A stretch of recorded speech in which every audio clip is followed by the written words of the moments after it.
Welcome new and old friends. My name is 242, and today 42 got us two scary stories. Remember, like, subscribe, share, and comment, but I do have that Sunday word as well. So, turn off your lights, make sure your doors and windows are locked.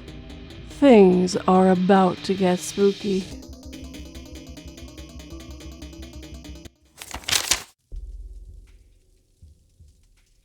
The fact that the victim's organs were removed with surgical precision and while they were still alive wasn't what was bothering me. What was bothering me was that the cuts appeared to originate from inside the victim's body.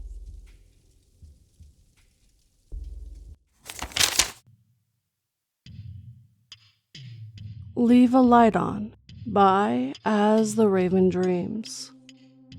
My mother was a bit of a strange woman. She was always a bit obsessed over certain things all throughout my childhood, and it definitely made growing up a bit awkward. There were a few things that she would be destructively obsessed with that I never understood. When she did laundry, the clothes that came out of the dryer needed to be folded and put in the drawer or closet right away. We never had a basket for clean clothes. Dishes were never to sit in the sink for more than the time it took to eat a meal, ever. We were expected to wash them, dry them, and put them away immediately.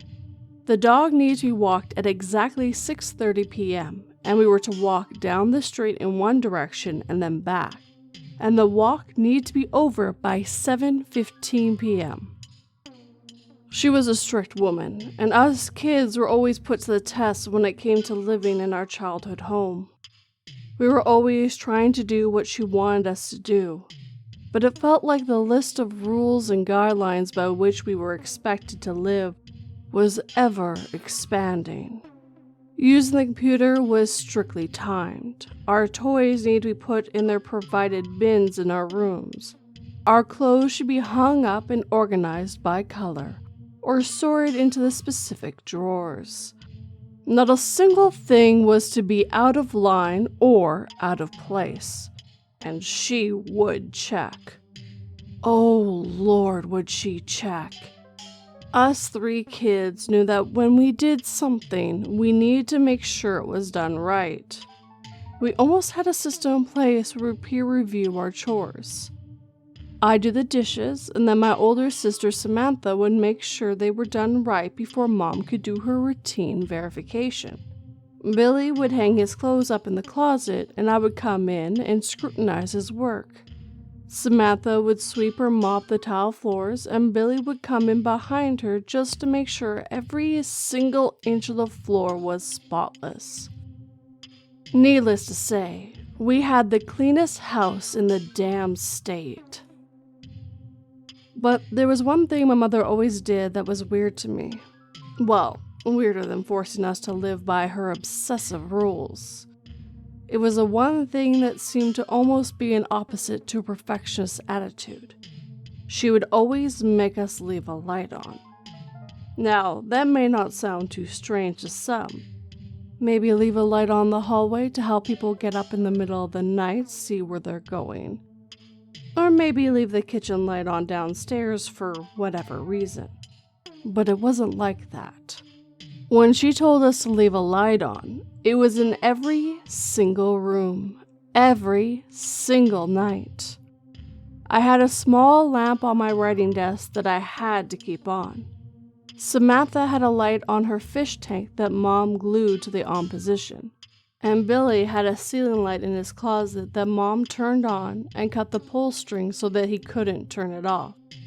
With how much of a perfectionist she was, you would think she would want the lights off at night, that she wanted to make sure the house was dark in every room, and that we all slept like we were supposed to. But this wasn't the case.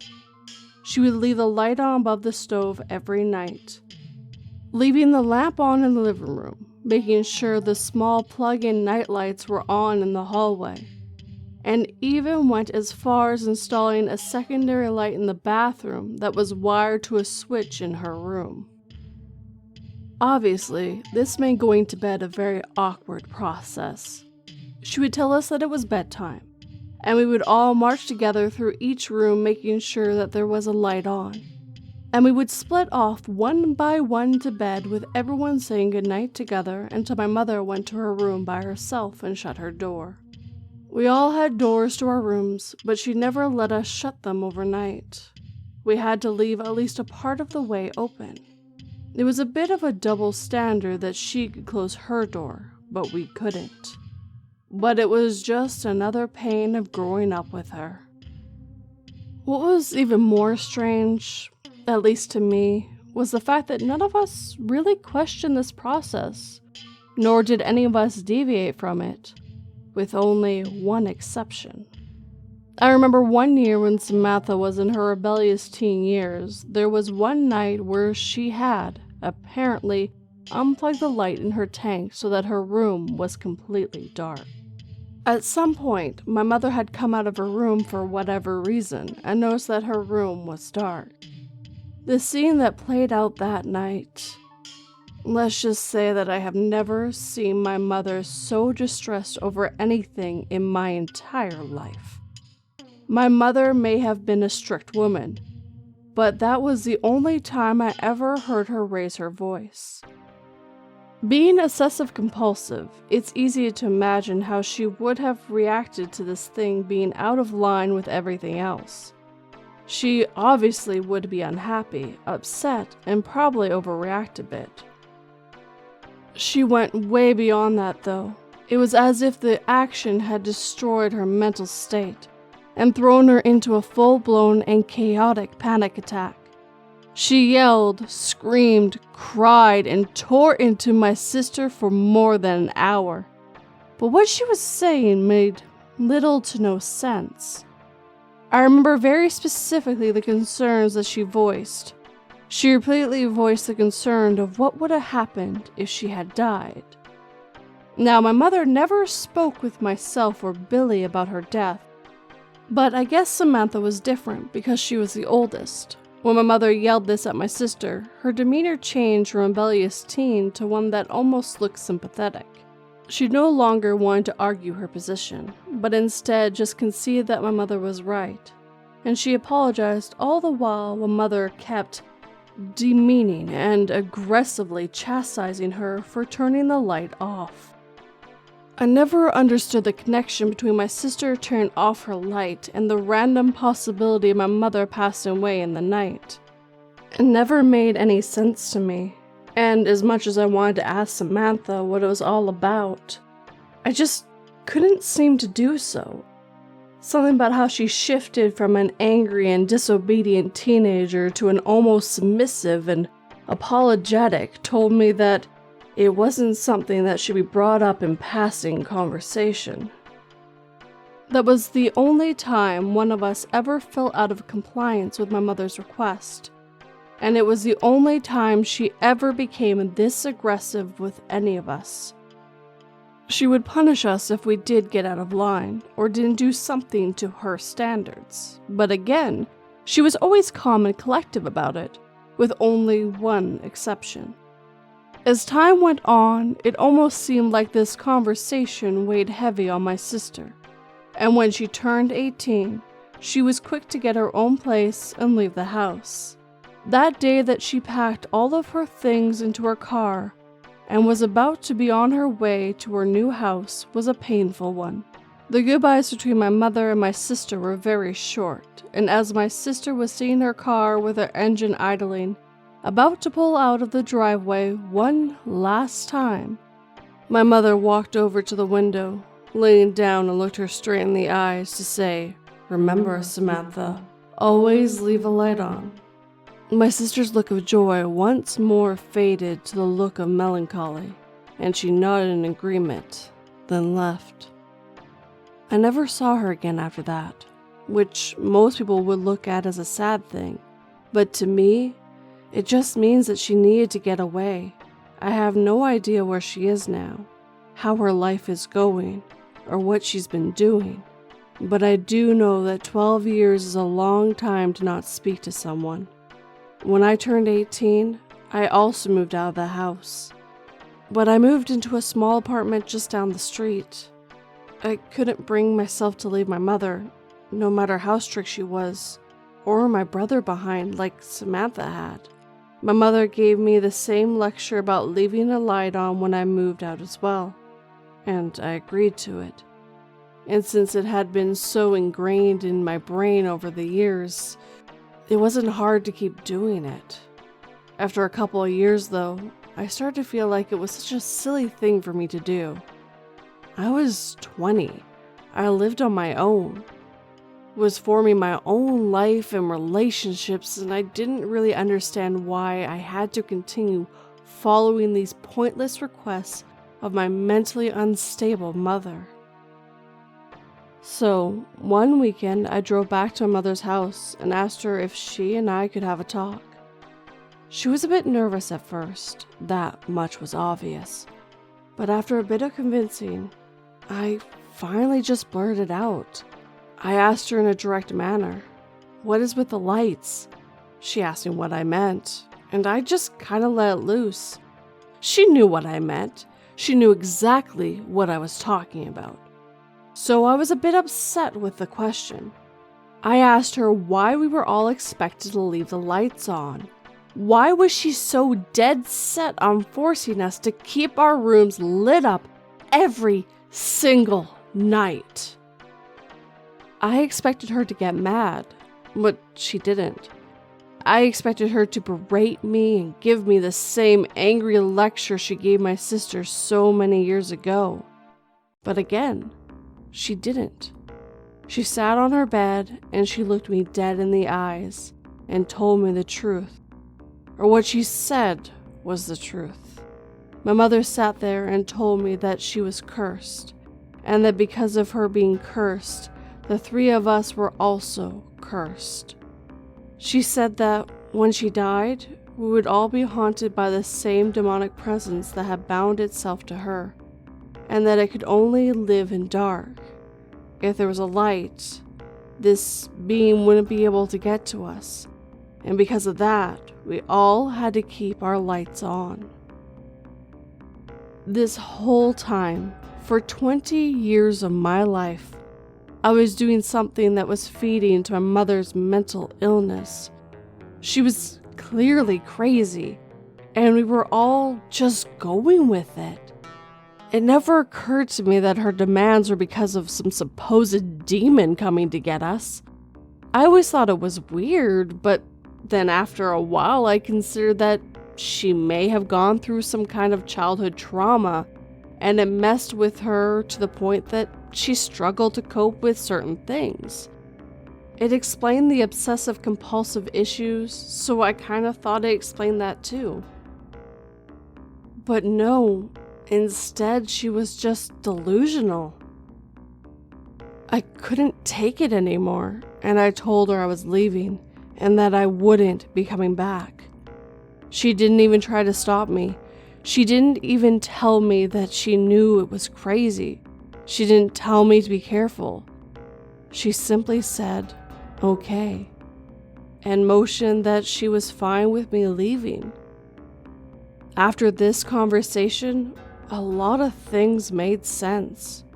Her issues, her compulsions, why my sister left and decided that she would never want to come back. Cutting off contact was the best thing to do for our sake, and I will admit that it's what I did. I stopped talking to her altogether. I wasn't going to feed into whatever problems she had. And while some people may claim that I was being selfish or that I was going about it wrong, yeah, maybe I was. But after 20 years, there's only so much you can take.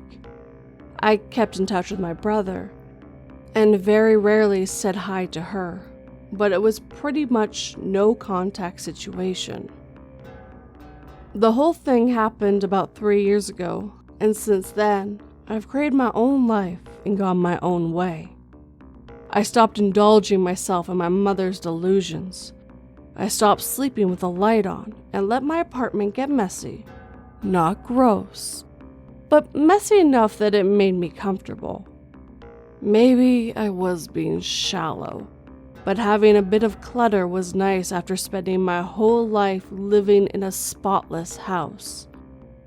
As mentioned, I still keep in touch with Billy, but I did my own thing as far as living was concerned. I even bought blackout curtains to keep my room dark in the daytime, and at night it was so dark that you couldn't see your hands in front of your face. Better yet, nothing ever happened to me, which proved to me that all of this was a farce. Today, however, things have felt a bit off.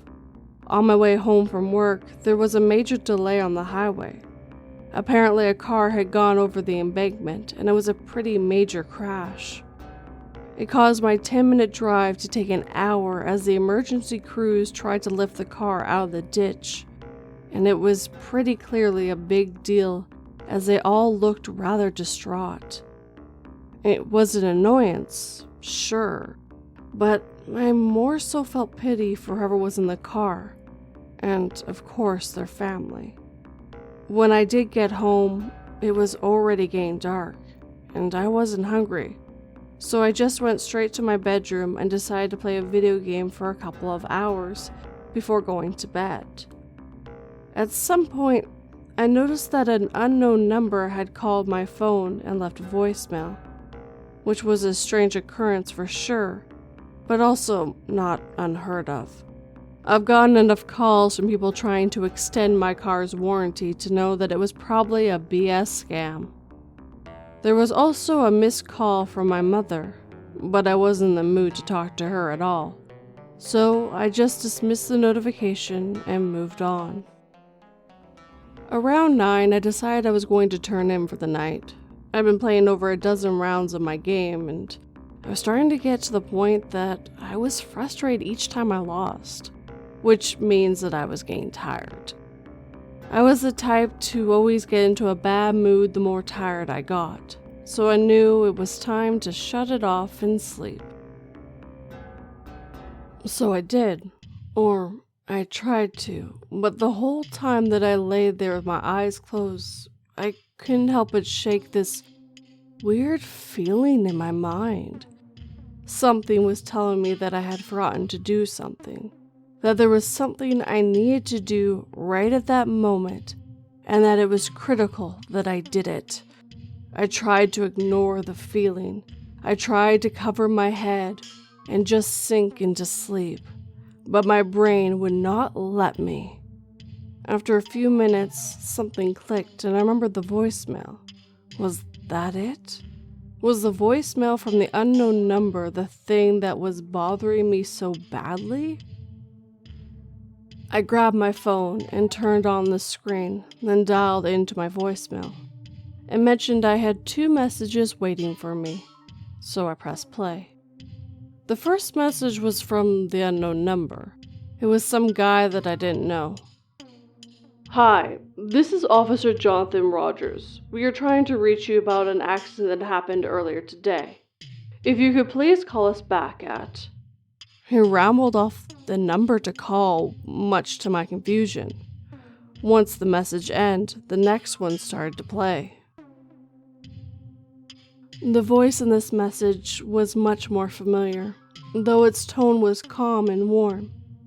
It was my mother. She sounded happy, almost like something had happened that had put her in an incredibly joyous mood. The message was simple. I wanted to call to let you know that I love you and I forgive you. I know someday you'll understand what I went through, you'll understand what I said to you. Until then, my dear child, leave a light on. As obvious as it may seem from the outside, I was slow to piece together the puzzle that was put in front of me, mostly because I didn't have the time to really think it through. As the message ended and I hung up the call to my voicemail, I locked my screen and tossed my phone onto the floor, and then just stared up at my ceiling, lost in thought. I stared into the absolute darkness that was my room, and I slowly connected the dots. However, as I started to put everything together, I noticed something strange about the shadows that covered the ceiling of my room. Something that almost felt like movement. My tired eyes tried their best to absorb the darkness and create an image for my brain to identify. But the blackness started to move, to pull down towards me as the room felt like it was spinning. Then, as the shape fell slowly towards my face and my brain started to plot out the three-dimensional points of whatever I thought I was seeing, a few things crossed my mind. The first of which was, maybe my mother wasn't as crazy as I thought she was. Maybe she had a point. And maybe there are things out there in the darkness that we don't realize. The second thought was, I really hope that whatever those glowing red eyes belong to doesn't see me.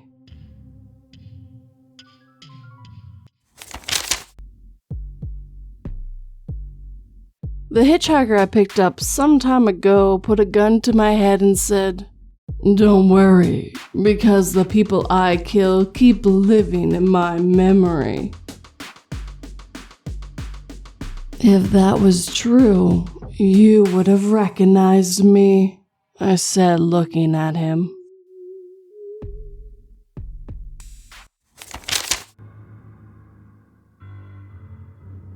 Has anyone heard of Patience, Massachusetts? By Spin Alt Twist 95.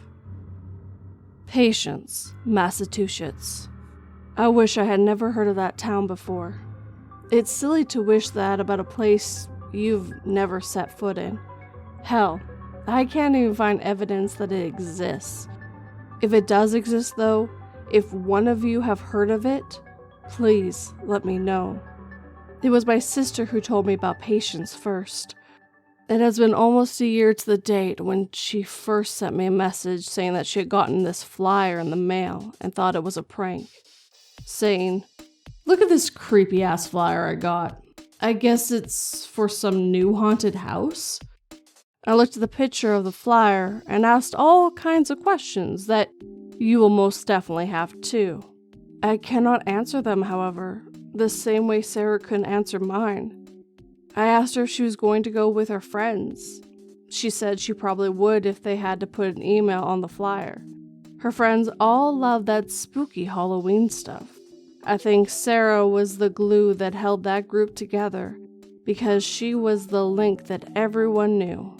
But they all seemed to get along well enough, even if they only got together for Halloween. After that last message from Sarah, I didn't think about Patience again until October. Sarah messaged me on October 1st, and all it said was, "I'm going to Patience. Love you, sis." And that was the last time I heard from her, if you couldn't already have guessed that. The police began looking for her after a week when we noticed she was missing. Her not living at home anymore made it harder to realize she was gone. When we contacted her friends, they said they hadn't heard anything from Sarah this year and figured that she hadn't gotten busy with work for any Halloween stuff, or was just waiting for it to get closer to Halloween. We never found a single sign of her. No car, no clothes, and no Patience. I told the police about it, and even found the flyer in her apartment, but they chalked it up to an unrelated incident. Can't believe I pay taxes for these lazy assholes and they won't even try and investigate her disappearance. I don't have any other ideas, so I thought maybe you guys would know Patience. If you do, please let me know. I want my sister back, and this is the only lead I have. I'm putting in the flyer now to see if it jogs anyone's memories. I hope it's just a prank, but when I held it, something feels off about it, like it's watching me. The flyer reads as such. You will come to Patience, Massachusetts for Halloween. Why am I coming to Patience, Massachusetts? I hear you asking. The answer is simple. There's no place else like it. We have many sights to see and landmarks, natural and man-made, to gaze at. If you want to go hiking and take in the natural splendor that the Lord set out for us, you can, with miles of trails leading to caves, waterfalls, and beautiful outlooks. October is the best time to come to our little paradise, however. We love Halloween like no other place on earth. We know you love Halloween too. Going to all those haunted houses every year, and making your friends and family go to all those cookie-cutter horror movies.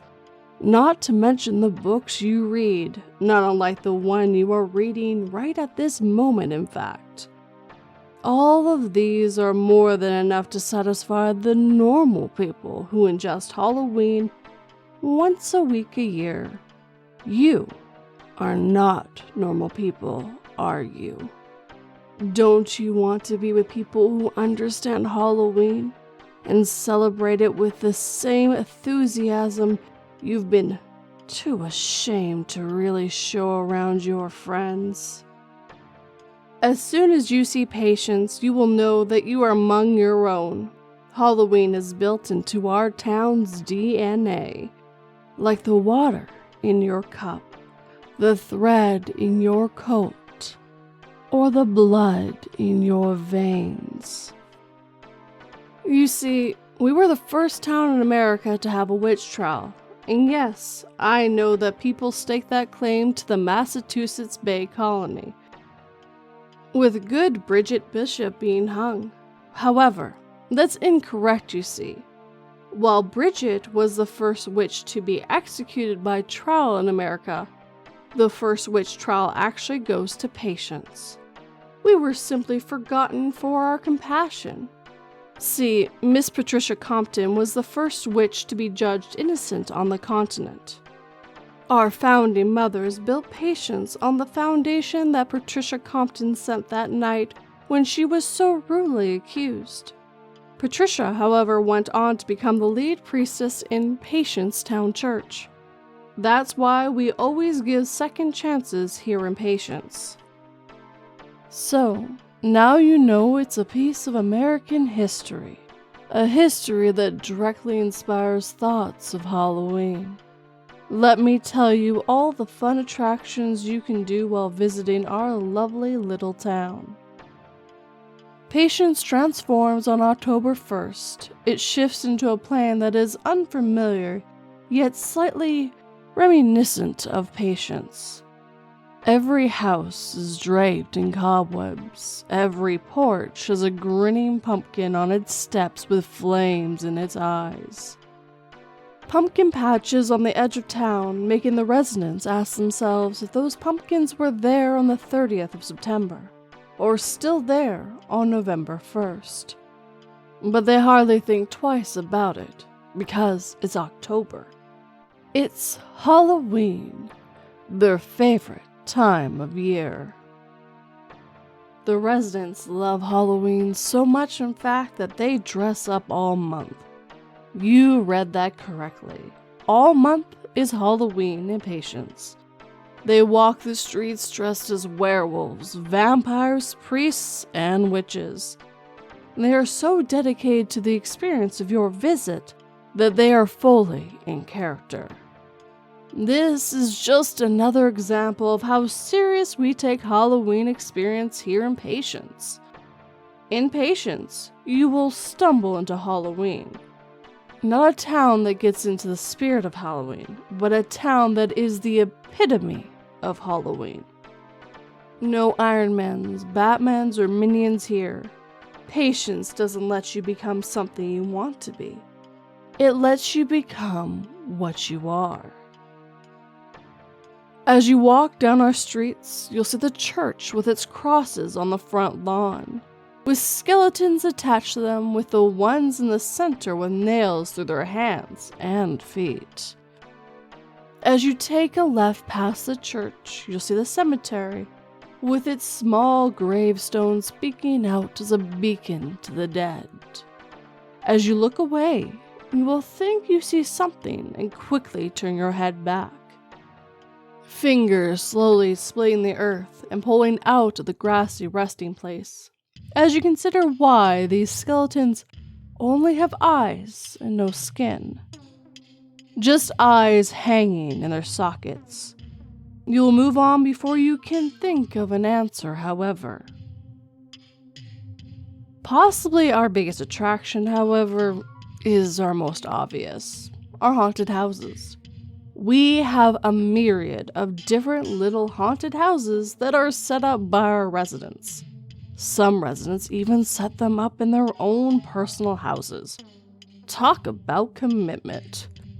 We have a street in one of our best communities, Webster Housing Community, that is only haunted houses from 8 at night all the way to midnight every night of October.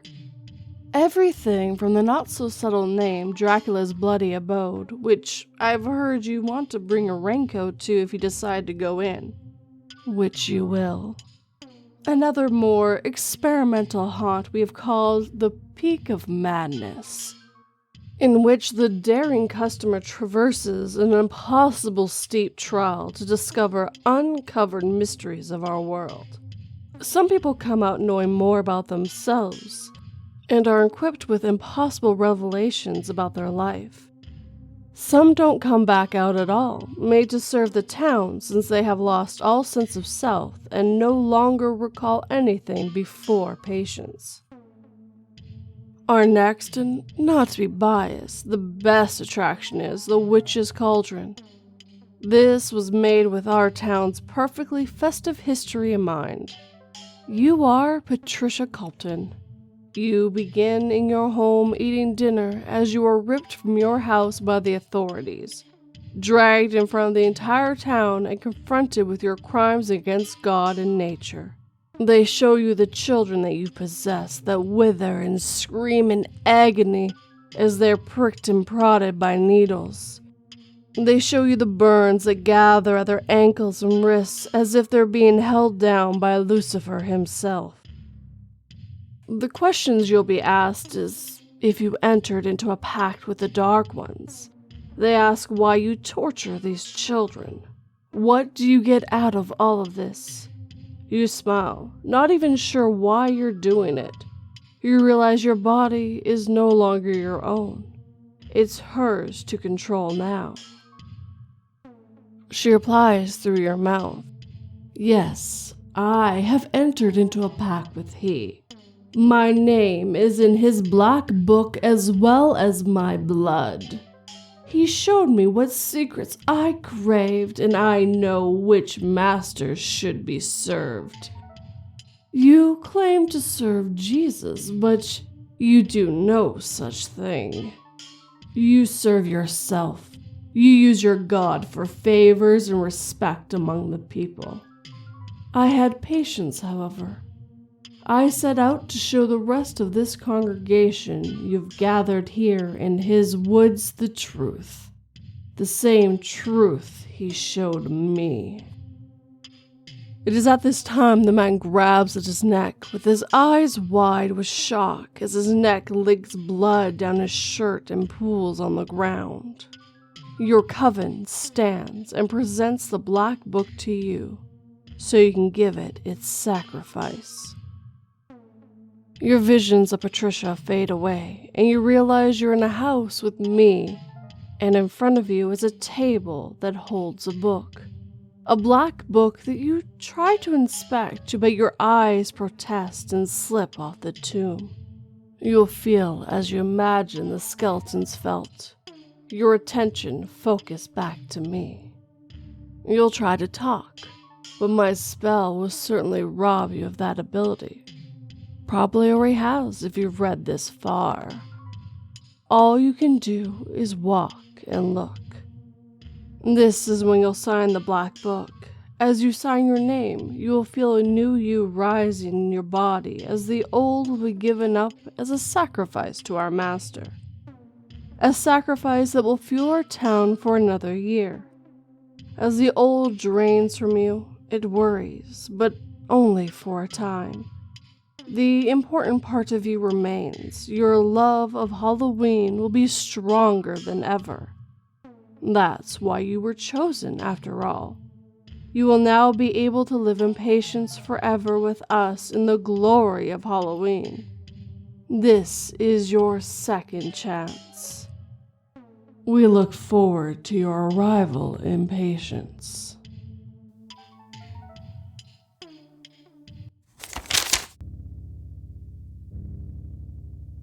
After 2 days of hiking through rugged terrain, I finally made it to the abandoned prison.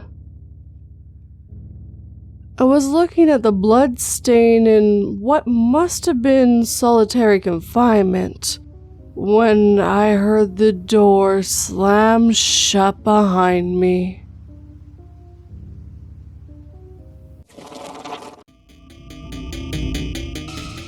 And with that, we're near the end of this video. As always, I like to thank the writers who let me read their stories today. These two definitely gave me a chill. Maybe I'll leave a light on. And I'd like to give an official welcome to my first member on YouTube. Welcome, Evil Outcasts, and thank you for your support. Now, if you enjoyed this video, hit that like button and make sure it feels it. If you're new, subscribe and turn that pretty little bell to all notifications. If you'd like to help this channel/podcast, share these stories with anyone who might enjoy them. If you'd like to help in other ways, I do have Patreon, memberships, merch, and PayPal. And none of this will ever be expected, but always appreciated. Last but never least, I would always love a comment, so let me get you that Sunday word. On screen right now is everyone who wrote me a sentence last week. Thank you guys so much. I truly enjoy comments. Now, on to this Sunday's word, which is circulation. If you're on YouTube or somewhere where you can leave a comment, you can just write a sentence using this word and you'll be in next week's photo. If you're on the podcast, you can go to Twitter, adding 242reads, and I'll add you to next week's photo as well. But as always, guys, thank you for watching and listening. It really means a lot, and to see everything grow is really amazing. Sleep tight and don't let 42 bite.